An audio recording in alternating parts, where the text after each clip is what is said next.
കൊച്ചിയിൽ അവശേഷിച്ചിരുന്ന അവസാനത്തെ ജൂതവനിതയായ ക്വീനി ഹലേഗ്വ അന്തരിച്ചു.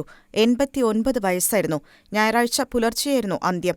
കൊച്ചിയിലെ ജൂതതെരുവിൽ അവശേഷിക്കുന്ന 2 ജൂതവംശജരിൽ ഒരാളായിരുന്നു. കൊച്ചിയിലെ പ്രമുഖ വ്യവസായിയായിരുന്ന എസ്. കോഡറിന്റെ മകളാണ്. മട്ടാഞ്ചേരി പരദേശി സിനഗോഗിന്റെ മാനേജിംഗ് ട്രസ്റ്റിയായിരുന്നു.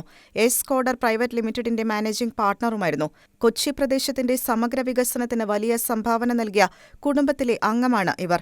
കൊച്ചിയിലെ വൈദ്യുതി വിതരണം, ബോട്ട് സർവീസ് എന്നിവയൊക്കെ ആദ്യമായി ഏർപ്പെടുത്തിയത് ഇവരുടെ കുടുംബമാണ്. ആചാരപ്രകാരമുള്ള ചടങ്ങുകൾക്ക് ശേഷം മട്ടാഞ്ചേരിയിലെ ജൂത സെമിത്തേരിയിൽ സംസ്കാരം നടത്തി. ക്വീനി ഹലേഗ്വ എന്ന ജൂതവനിത ലോകത്തോട് വിടവാങ്ങുമ്പോൾ കൊച്ചിയിലെ ജൂതവംശ ചരിത്രം അവസാന ഘട്ടത്തിലേക്ക് നീങ്ങുകയാണ്. മട്ടാഞ്ചേരിയിലെ ജൂതതെരുവിൽ ഇനി അവശേഷിക്കുന്നത് ഒരേയൊരു യഹൂദൻ മാത്രമാണ്. കൊച്ചിയിലെ യഹൂദ ജീവിതം നൂറ്റാണ്ടുകളുടെ ചരിത്രം പേറുന്നതാണ്. മട്ടാഞ്ചേരി ബസാറിനോട് ചേർന്നുള്ള തെരുവുകളിലെല്ലാം ഒരു കാലത്ത് താമസിച്ചിരുന്നത് യഹൂദരായിരുന്നു. പരദേശി വിഭാഗത്തിൽപ്പെട്ടവരും കറുത്ത ജൂതർ എന്നറിയപ്പെട്ടവരും കൊച്ചിയിലുണ്ടായിരുന്നു. കൊച്ചിയിലെ പ്രധാന വ്യവസായങ്ങളെല്ലാം നടത്തിയിരുന്നത് യഹൂദരാണ്. കൊച്ചിയിൽ ഏറ്റവും കൂടുതൽ സഞ്ചാരികളെ ആകർഷിക്കുന്ന കേന്ദ്രം ഇന്നും പരദേശി സിനഗോഗ് തന്നെയാണ്. ജൂതന്മാർ തിങ്ങി താമസിച്ചിരുന്ന തെരുവിന് ജൂതതെരുവ് എന്ന് പേര് വീണു. ആ തെരുവിന്റെ ഇരുവശത്തും ജൂതരുടെ കടകളായിരുന്നു.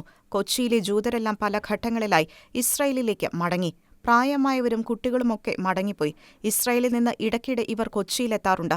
മട്ടാഞ്ചേരിയിലെ ജൂതഭവനങ്ങളൊക്കെ അതേപോലെ ഇപ്പോഴുമുണ്ട്. പക്ഷേ അവിടെയൊന്നും ജൂതരില്ല. ഇനി അവശേഷിക്കുന്നത് ഇപ്പോൾ മരിച്ച ക്വീനി ഹലേഗ്വയുടെ ബന്ധുകൂടിയായ കീറ്റ് ഹലേഗ്വ മാത്രം.